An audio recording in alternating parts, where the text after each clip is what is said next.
President Trump surprised a lot of people on Friday when he commuted the sentence of former Congressman George Santos. Santos was 3 months into a 7-year sentence for wire fraud and aggravated identity theft. Here with me now is former Congressman George Santos. Thank you so much for being here.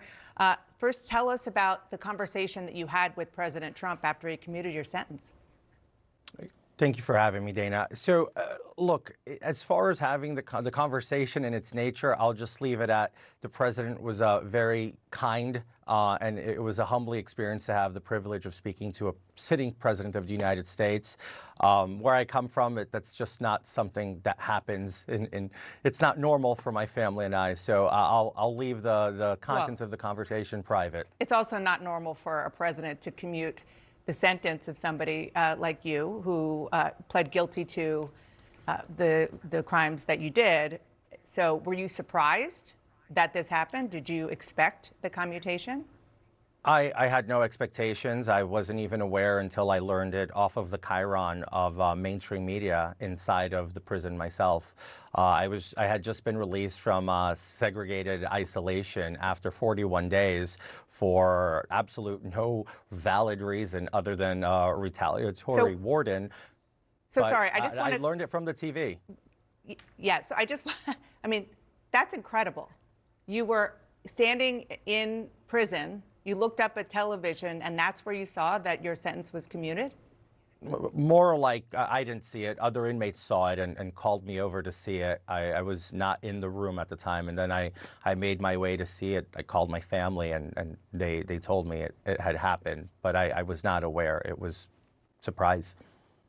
I want to just read to you something that your fellow New York Republican, the Congressman Nick LaLota, tweeted after he saw that your sentence was commuted. He said, George Santos didn't merely lie, he stole millions, defrauded an election, and his crimes, for which he pled guilty, warrant more than a 3-month sentence. He should devote the rest of his life to demonstrating remorse and making restitution to those he wronged. Another New York Republican, Congressman Andrew Garbarino, who is part of the ethics committee, at least he was when they were investigating you, said your victims haven't been made whole and that, quote, he has shown no remorse. The less than 3 months that he spent in prison is not justice. What's your response? Look, they're entitled to their opinion. Look, Dana, this isn't about tit for tat. It's not about revenge. It's not about retribution. It's obvious they are my critics, and they have the right to do that. And they have the right to say whatever they're saying. I'm not going to sit here and go on my former colleagues, LaLota and Garbarino. It's just, that's not what it's about. For me, I'm looking at this very simply, Dana. I'm going to look to the future. I've learned a great deal and a very large slice of humble pie, if not the entire pie, for the experience I had at FCI Ferreton under the care of Warden Kelly. But I will say that this isn't about that. I don't want to rehash and go into these things. Life is too short.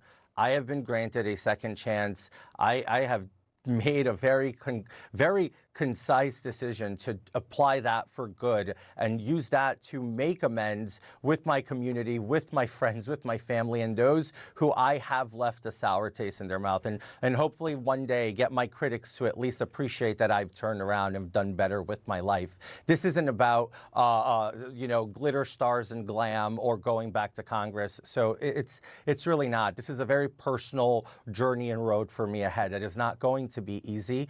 I am still a felon. I still wear the scorn of my poor choices and my poor decisions, and I have to fight that myself. Now, if you want to talk about my sentence, look, I argue there were three defendants in my case, myself, my treasurer, and a former staffer.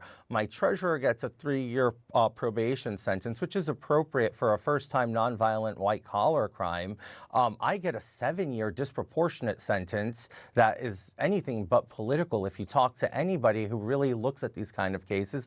And then you look at my staffer, who's still sitting in FCI Ferreton, which is Sam Mealy. unfairly. So you really need to take this and see what's equitable here. So I still think for it to be equitable, Sam Mealy should have a commutation afforded to him. And I think that probation would have been the appropriate sentence from the get. Restitution, probation. And now I don't make those decisions. I'm very grateful to President Trump, Dana. And I sit here quite literally. I don't know how much more humbled I can get before people believe I'm humble or remorseful, but I can just do the best in my actions moving forward. You were ordered by the court to pay $370,000 in restitution to the people you defrauded. Will you still pay that back?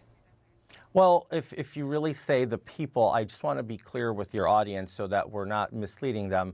85% of that really goes into the investment made into my campaign for polling and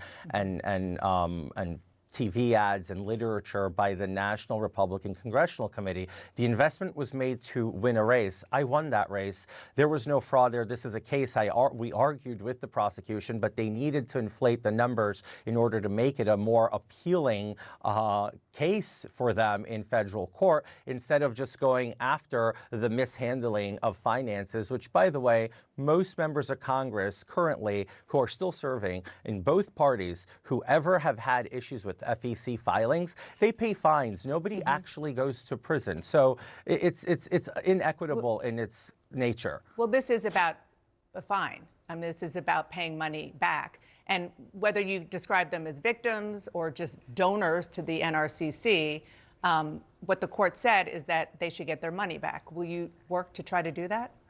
Well, look, I can do my best to do whatever the law requires of me. So I don't know what that is. I've been out of prison for 2 days. I agreed to come here to speak with you candidly and openly and not to obfuscate. If it's required of me by the law, yes. If it's not, then no. I will do whatever the law requires me to do.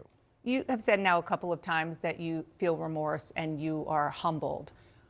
What will that look like in an actual terms and the way that you live your life?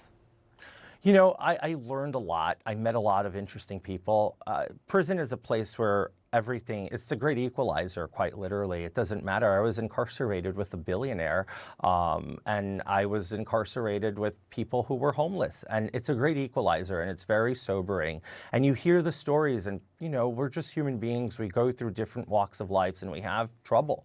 And the reality really comes down to, how can I help rehabilitate people? How can I be a voice of helping change a system that needs desperate changing to help rehabilitation? Prison is not rehabilitating anybody. It's actually creating recidivism because it's not doing what it's supposed to do. I'd love it. I told this to the president that I'd love to be involved with prison reform, and not in a partisan way, in a real human way, in a way that we affect it, that it helps society, it helps these individuals rebuild their lives, and we have a better system with less incarcerated people. America today has 250,000 federal inmates approximately, and I think it would be much nicer to look at reducing that number. And if I can be a part of helping that, I think that would be a great road to follow in the future. When he announced your commutation, President Trump praised you for having, quote, the courage, conviction, and intelligence to always vote Republican. There are a lot of people who are really unhappy about your commutation, because they see it as President Trump giving favorable treatment to you because you're a loyal ally of his. You know what? I say this, and I hate that we have to go down this road. And then there's a lot of people who were upset with President Biden who pardoned his entire family before he left office in an unprecedented move. So pardon me if I'm not paying too much attention to the curl clutching of the outrage of my critics and of the people predominantly on the left who are going to go out there and try to make a big deal out of something like this. It is known that presidents have the power of the pardon and the clemency, which are plenary, and they're extended at their will. President Biden pardoned his son after he said he wouldn't. I didn't see outrage. I mean, some of your colleagues, to their credit, there was some outrage because there was a lot of people literally licking their wounds because they had said, you see, he's magnanimous and he's not going to do it. He's all about the right thing. So he lied. So I'm not going to debate this, but I'm going to say, Look, there's always going to be critics. People are going to like me. People are going to hate me. It doesn't matter whoever gets clemency in the future or whoever that person might be. I'm pretty confident if President Trump had pardoned Jesus Christ off the cross, he would have had critics. So that's just the reality of our country. All right, I'm going to skip over that analogy and just ask you lastly before I let you go. Some of the critics I was talking about, as you know, and I gave you some quotes, are your fellow Republicans. Before there was a conviction, you were kicked out of Congress in a pretty big bipartisan vote. What is your message to your former colleagues now that you are out of prison and you are talking about being humble and having remorse? Let's work for the people. I understand. I was in a chaotic ball of flame 2 years ago. I was my own worst enemy. And I'm sorry. I'm sorry to the American people. I'm sorry to the people of the 3rd Congressional District of New York. I'm sorry to the leadership of the Republican Party who invested their time in me. My chairman in Nassau County, my former chairman in Suffolk County, my chairman in Queens County, my chairman in New York State, along with the voters. I'm sorry. I genuinely am sorry. And to my colleagues who I forced their hands, quite literally, in my own doing, I'm sorry I put you through that. And I do hope that you all continue to work and continue to deliver for the American people, because at the end of the day, this country's worth fighting. It doesn't matter if you go it from the left or from the right. Let's just try to meet in the middle, find out common ground, and let's just deliver a great America full of prosperity for everyone in this country. Any future runs right now? Not. I'm 37 years old. I can tell you this. Not that I can see of in the next decade. I'm all politicked out, Dana. George Santos, thank you for agreeing to come on. I know that you've quite literally been out of jail only like less than 48 hours, so appreciate it.